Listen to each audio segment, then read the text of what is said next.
નમસ્તે, હું છું દિલીપ પટેલ. સત્તાને સવાલમાં આજે ભારતની પહેલી બુલેટ ટ્રેન કેવી છે અને એમાં શું ખામીઓ છે એની કેટલીક વાતો છે, કેટલાક સવાલો છે, સરકાર સાથેના સવાલો છે, કેન્દ્ર સરકારના સવાલો છે અને ટ્રેન ઓથોરિટી જે છે એની સામેના કેટલાક સવાલો છે. કારણ કે ભારતનો એક સારામાં સારો એક પ્રોજેક્ટ છે, શ્રીમંતો માટેનો આ આખો પ્રોજેક્ટ છે. એના ગરીબો કે મધ્યમ વર્ગના લોકો એનો ઉપયોગ કરી શકવાના નથી, પરંતુ શ્રીમંતો માટે સારામાં સારો આ પ્રોજેક્ટ છે. તો આ જે આખા પ્રોજેક્ટ છે એ પ્રોજેક્ટના એને બુલેટ ટ્રેન નામ કેમ આપવામાં આવ્યું છે એ વાત છે. આખી ટ્રેન કેવી છે, અંદર કેવી છે, બહારથી કેવી છે અને લોકો એ ફીલ કઈ રીતે કરશે અંદર બેઠા પછી, એ આપણે દ્રશ્યો જોઈ રહ્યા છે. એ પ્રકારની અંદરની આ ટ્રેન છે.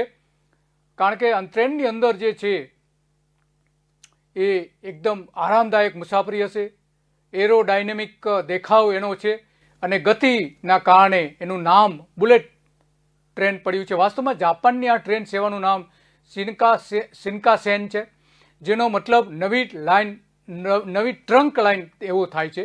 આ ટ્રેનની અંદરની બધી આપણે જોઈ રહ્યા છીએ દ્રશ્યો. ટ્રેન કેવી છે, બુલેટ ટ્રેન, પહેલી બુલેટ ટ્રેન ભારતની, એ અંદરથી કેવી છે. એના રેલવે સ્ટેશનો જે બની રહ્યા છે એની તસવીરો છે. આ ટ્રેનને કેવી રીતે ડિઝાઇન કરવામાં આવે છે કે ટ્રેનની ગતિનો સંપૂર્ણપણે ઉપયોગ થઈ શકે છે. ભારત સરકારને સવાલ એ છે કે આ નકામી થઈ ગયેલી ટેકનોલોજી શા માટે અહીંયા ટ્રાન્સફર કરવામાં આવી છે, એ સૌથી મોટો સવાલ આજનો છે. અને જે કંઈ થઈ રહ્યું છે રેલવેની સામેના પણ કેટલાક સવાલો એ રીતના છે.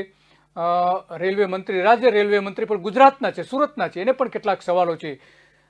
કારણ કે આઈઆઈએમનો જે અભ્યાસ કહે છે, અભ્યાસ કંઈક જુદું જ કહી રહ્યું છે.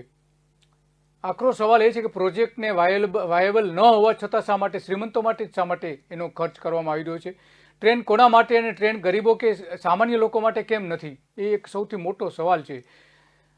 આ બધા સવાલોની વચ્ચે ખરેખર આ ટ્રેન અત્યંત આવશ્યક પણ છે હાલના સંજોગોમાં.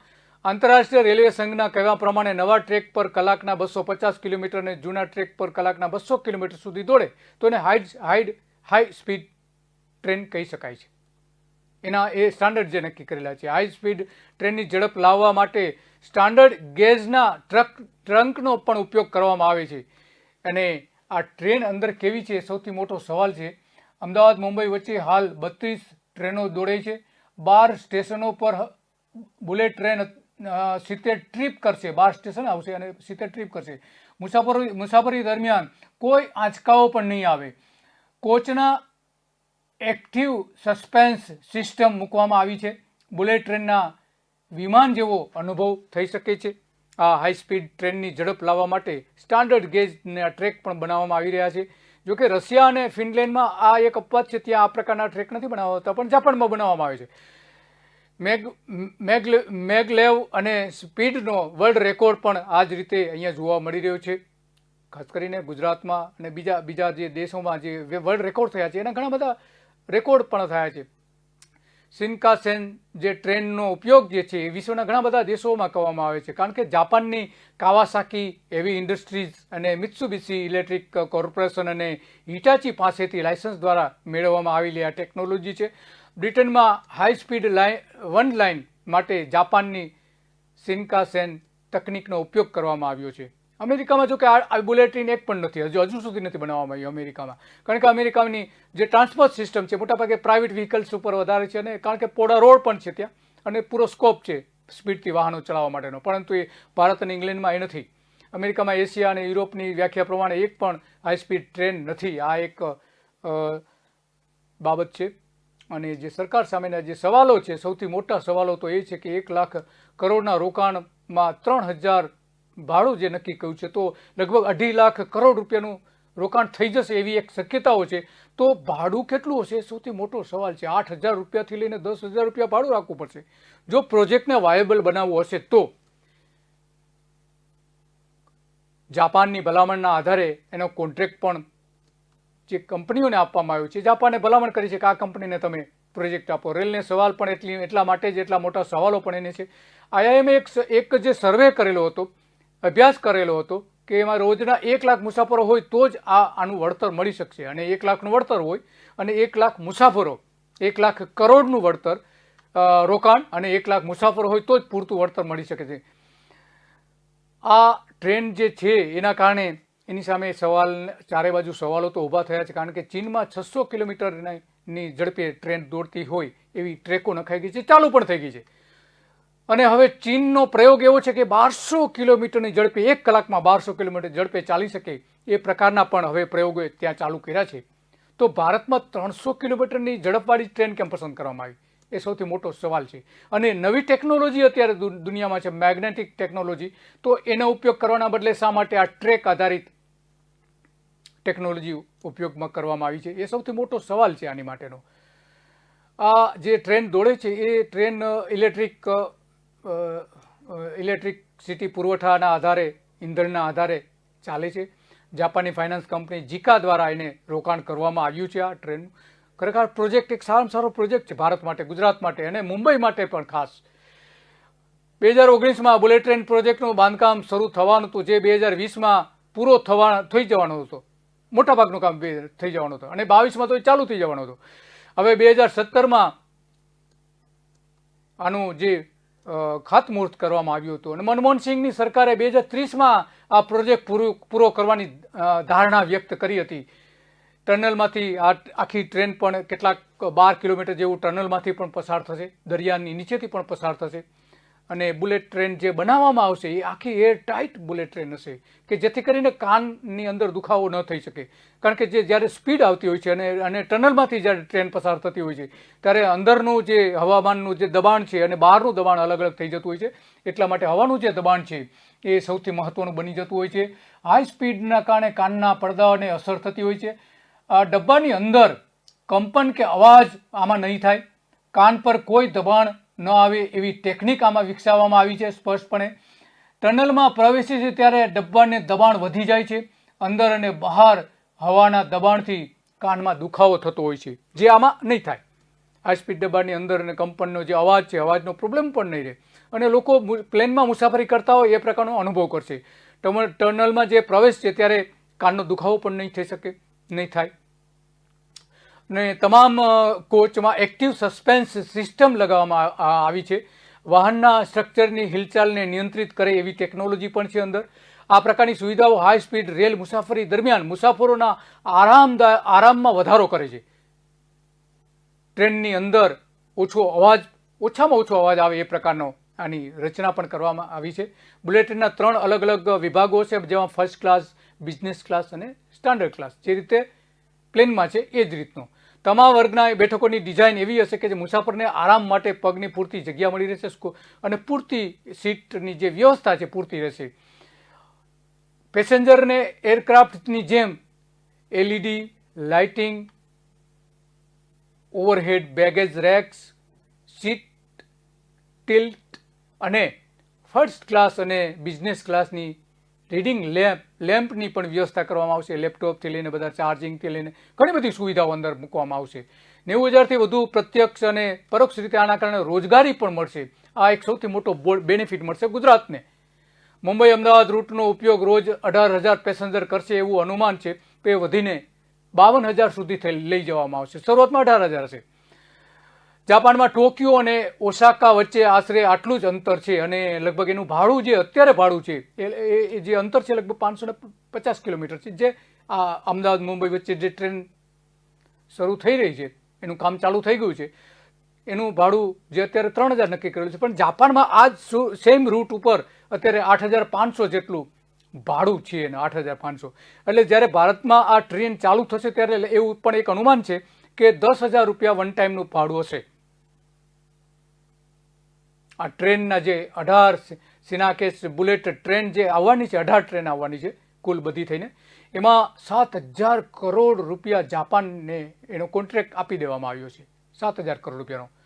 320 કિલોમીટર પ્રતિ કલાકના ઝડપે દોડી શકે છે. જોકે અત્યારે તો ઓન એવરેજ 300 કિલોમીટર દોડશે. દરેક ટ્રેનમાં 10 કોચ હશે. નકામી થઈ ગયેલી ટેકનોલોજી ટ્રાન્સફર પણ કરવામાં આવશે. અને બુલેટ ટ્રેન જાપાનમાં, એ પહેલી બુલેટ ટ્રેન છે જાપાનમાં બનશે. આ અંગે જે ઝડપ કરવામાં આવી છે, ટ્રેન શરૂ કરવામાં આવ્યો દાવો કરે છે ભારતીય જનતા પાર્ટી, આ અંગે CR પાટીલ શું કહી રહ્યા છે એ આપણે સાંભળીએ. શ્રી પિયુષભાઈ દેસાઈ, ભૂતપૂર્વ પ્રમુખ અને ગણદેવીના ધારાસભ્ય શ્રી નરેશભાઈ, અને હાલના પ્રમુખ શ્રી ભુરાભાઈ શાહ, માજી મંત્રી શ્રી કરશનભાઈ પટેલ, હમણાં જ મારી ટીમમાં જેમણે પ્રદેશમાં મંત્રી તરીકેની જવાબદારી મળી છે એવા શ્રીમતી શીતલબેન સોની, વિનોદભાઈ, ચાર્ટર્ડ એકાઉન્ટન્ટ શ્રી વિનોદભાઈ દેસાઈ, બોલતા તારું નામ મને શાંતિલાલભાઈ, જિગ્નેશભાઈ, લક્ષ્મણ બાપા, સરપંચ શ્રી નામ શું, દીપકભાઈ, અને ખૂબ મોટી સંખ્યામાં અહીં ઉપસ્થિત સૌ ખેડૂત ભાઈઓ અને બહેનો,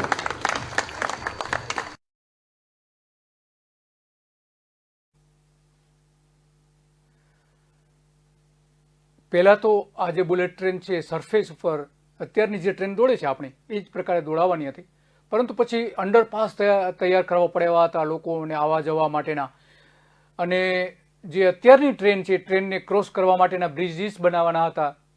અત્યારના જે નેશનલ હાઈવે, નાના નાના હાઈવે જે છે એના માટેના બ્રિજીસ બનાવવા પડે એમ હતા, અને કેનાલો આવે છે વચ્ચે, ઘણી બધી કેનાલો આવે છે, નદીઓ આવે છે, એ બધા માટે બ્રિજ બનાવવાના પડે એવું હતું. એટલા માટે એ બહુ મોંઘું હતું. અને બીજું કે ખેડૂતો જમીન આપવા તૈયાર નહોતા. મોટા પ્રમાણમાં જમીન, જો સરફેસ ઉપર ચાલે ટ્રેન, પાટા નાખવામાં આવે તો મોટા પ્રમાણમાં જમીન સંપાદન કરવું પડે, પરંતુ જો એલિવેશન કરવામાં આવે એટલે કે જમીનથી ઉપર બ્રિજ બનાવીને આખી ટ્રેન દોડાવવામાં આવે તો એલિવેટેડ કોરિડોર બનાવીને દોડાવવામાં આવે તો ઓછા જે આ જમીન ઓછી સંપાદિત કરવી પડે અને વિવાદો ઓછા થઈ શકે. એટલા માટે પહેલાં જે નક્કી થયું હતું સરફેસ ઉપર દોડાવવાનું, પણ હવે એલિવેટેડ આખી જે રૂટ છે એલિવેટેડ બનાવવામાં આવ્યું છે. માત્ર 12 કિલોમીટર એવો વિસ્તાર છે કે જમીન ઉપર રહેશે, અને એ પણ દરિયાની અંદર, અને લગભગ 60 મીટરથી 100 મીટર સુધીના બ્રિજ બનશે.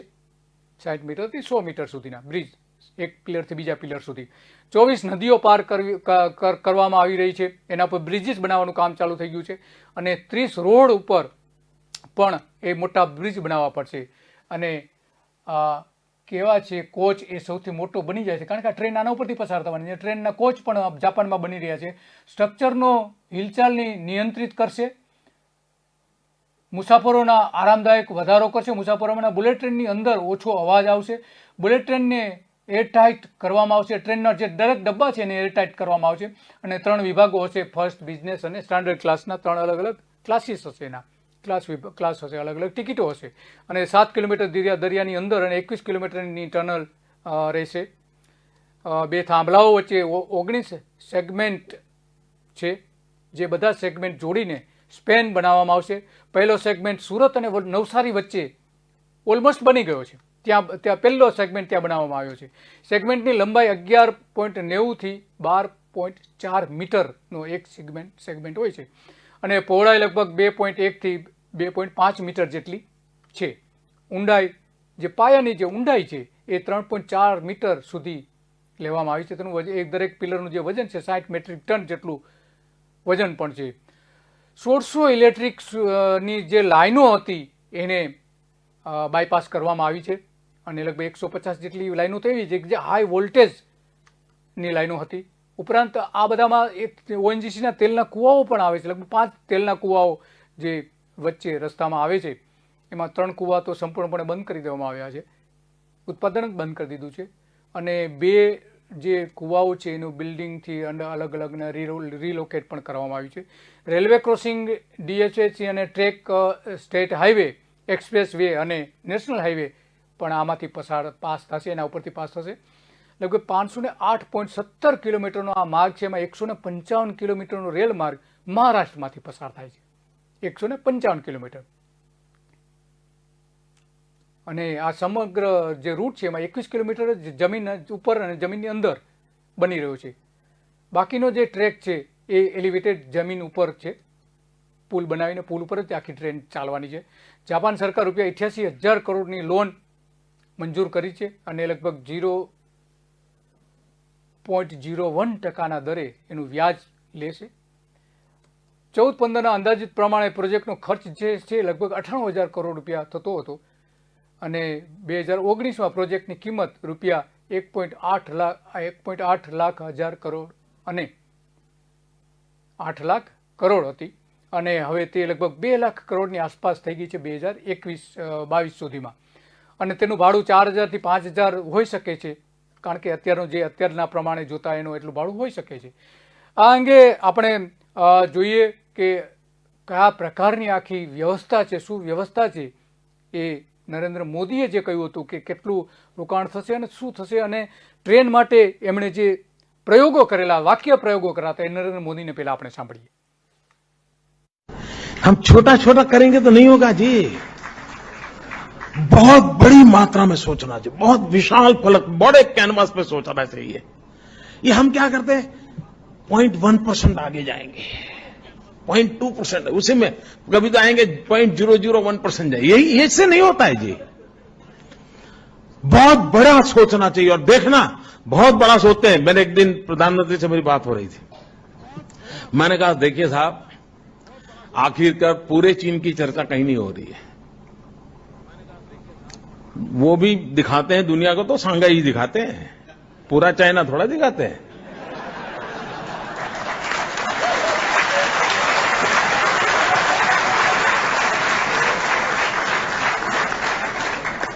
तो हमने कहा हमें भी एक व्यूहात्मक रीते पूरे विश्व के सामने अपनी ताकत दिखाने के लिए कुछ चीजें करनी चाहिए.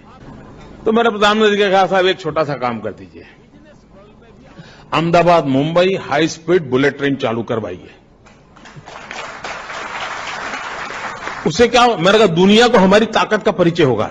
ट्रेन से वो कोई बैठने के लिए आने वाला नहीं है, ये हम भी कुछ कम नहीं है, वो भी करना पड़ता है जी.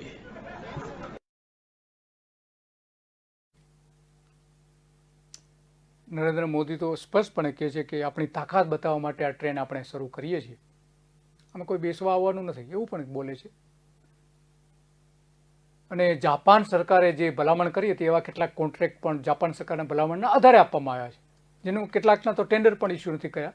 મુંબઈ અમદાવાદ વચ્ચેનું અંતર અંદાજે 2.7 કલાકમાં, કુલ કોઈ પણ ટ્રેન ઊભી ન રહે તો 2.7 કલાક, અને વચ્ચેના જે 12 સ્ટેશનો છે ઊભી રહે છે લગભગ 56 મિનિટ બીજા વધારાના થાય છે.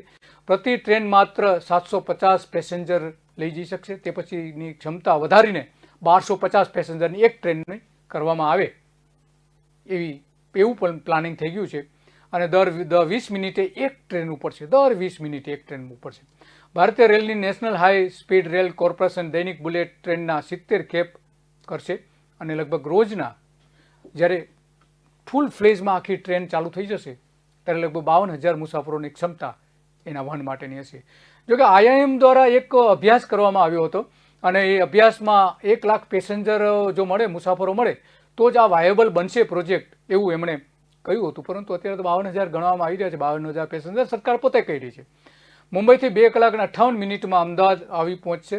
12 સ્ટેશનોના જે અટકવાના ટાઈમિંગ સાથે 800ની ઝડપથી અલ્ટ્રા હાઈ સ્પીડ મેંગવેલ ટ્રેનની ટેકનોલોજી ભારતમાં ભેલ લાવી રહી છે. તો આ અમદાવાદમાં 500ની ઝડપથી વર્ષો જૂની ટેકનોલોજી કેમ લાવવામાં આવી, એ એક સવાલ, મોટો સવાલ છે અત્યારે સરકાર સામે.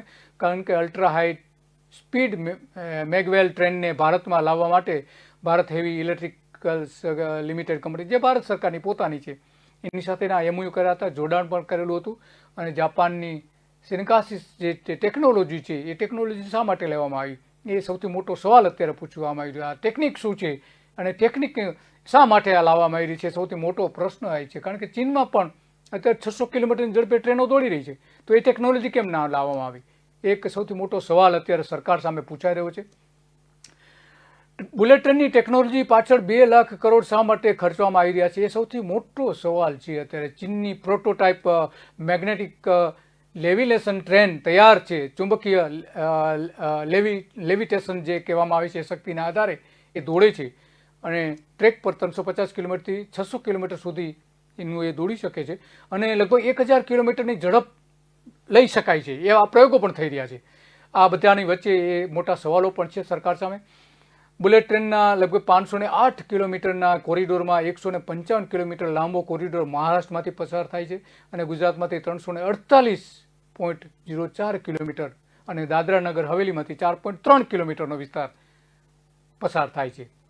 કોર્પોરેશન ગુજરાતમાંથી 200 જે આ ગુજરાતમાંથી જે ગામડાઓ જે હેક્ટર જમીન સંપાદન કરવાની થતી હતી એ 1434 હેક્ટર થતી. મહારાષ્ટ્રમાં 104 ગામ છે, એમાં 350 હેક્ટર જમીન સંપાદન કરવાની થાય છે ખેડૂતો પાસેથી લેવાની.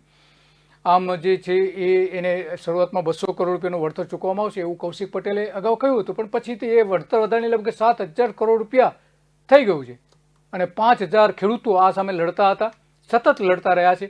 જ્યારથી ટ્રેનની જાહેરાત થઈ 2017થી ત્યારથી લઈને આજ સુધી આજે પણ લડે છે કેટલાક ખેડૂતો. તો 8 જિલ્લાના 196 ગામની 680 થી 800 હેક્ટર જેટલી જમીન સંપાદન કરવા માટે ગુજરાત સરકાર વળતર આપવા માંગે છે, પરંતુ એ વળતર આપેલું છે પણ શરૂઆતમાં ઓછું હતું, એના કારણે આ વિલંબ પણ થયો છે. આખી જે ઘટનાઓ બધી છે બની છે એના કારણે ટ્રેન પણ કદાચ લેટ થઈ શકે છે. એનો જે અમલ જે તે છે ટ્રેન શરૂ થવાનો એ કદાચ મોડું થઈ શકે છે. 12 રેલવે સ્ટેશનો જે બનશે એ એટલા માટે આ એક અત્યંત મહત્વની બની જાય છે.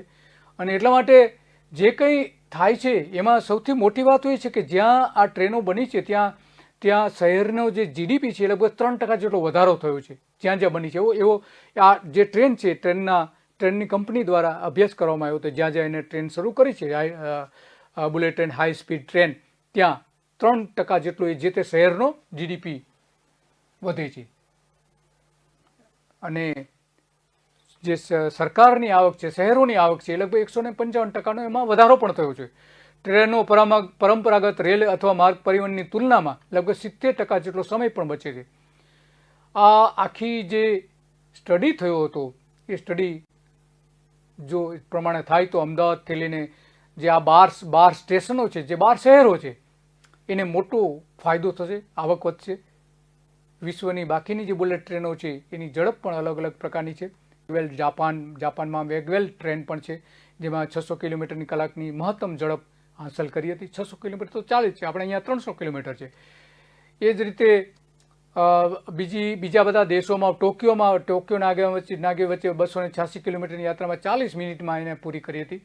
286. મેગવેલ ચાઇના પણ છે. ચાઇનામાં ચાલતી વિશ્વની સૌથી ઝડપી ટ્રેન જેની મહત્તમ ગતિ 431 કિલોમીટર કલાકના છે અત્યારે, જે માત્ર 7 મિનિટમાં સાંધાઈથી એરપોર્ટથી લોંગયાંગ સુધીના 30 કિલોમીટર સુધી દોડી જાય છે, જેની મિનિમમ ટિકિટ $8 છે.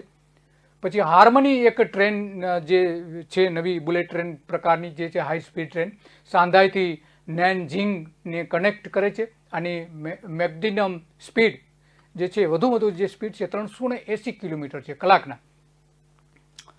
અને $22 એની ટિકિટ છે. ટર્નિલા ફ્રિક્સિઆઓસી નામની એક જે ટ્રેન છે ઇટાલિયન ટ્રેન યુરોપમાં સૌથી ઝડપી છે અને જેની મહત્તમ ગતિ છે એ 534 કિલોમીટરની છે. આ બધી જે ઝડપ છે એ ઝડપમાં હવે ચાઇના પણ 600 કિલોમીટરથી વધારેની ઝડપવાળી ટ્રેન પણ ડેવલપ કરી રહ્યા છે. અત્યારે કેટલીક ટ્રેનો ચાલુ પણ કરી દીધી છે.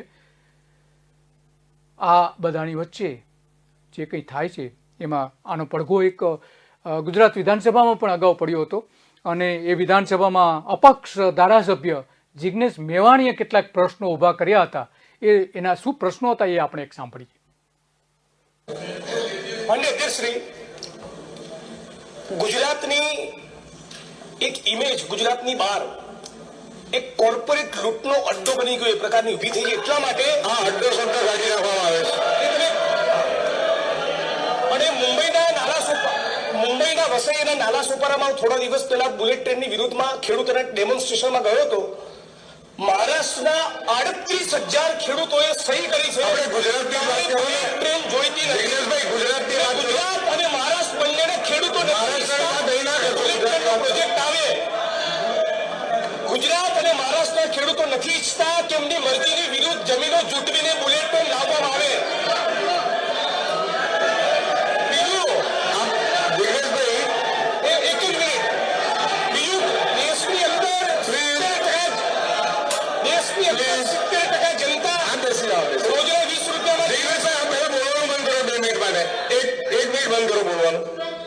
શાંતિ રાખો પ્લીઝ.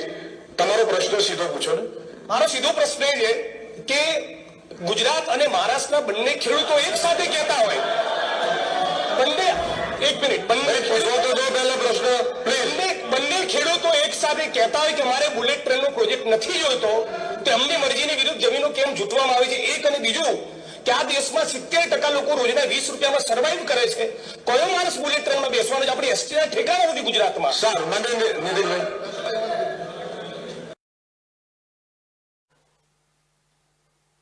ગુજરાતમાં ખેડૂતો તો 2017થી લડી રહ્યા છે સરકાર સામે.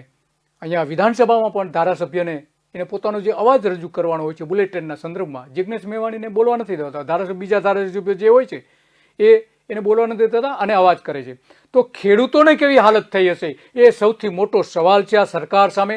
અને હવે પછી આપણે એક બાબતો એવી પણ જોઈશું કે ખેડૂતોને કયા પ્રકારે સરકાર હેરાન કરી છે, કઈ રીતે પરેશાન કરી છે અને કયા પ્રકારના અત્યાચારો કરેલા છે આ બુલેટ ટ્રેન બનાવવા માટે. ગુજરાત માટે એક સારો પ્રોજેક્ટ છે, પણ લોકોની જેની જમીનો જે છે, મિલકતો જે છે, એના વિરુદ્ધ જઈને તો આ પ્રોજેક્ટ કોઈ પણ સંજોગોમાં ન જ બનવો જોઈએ એવી એક લાગણી હતી.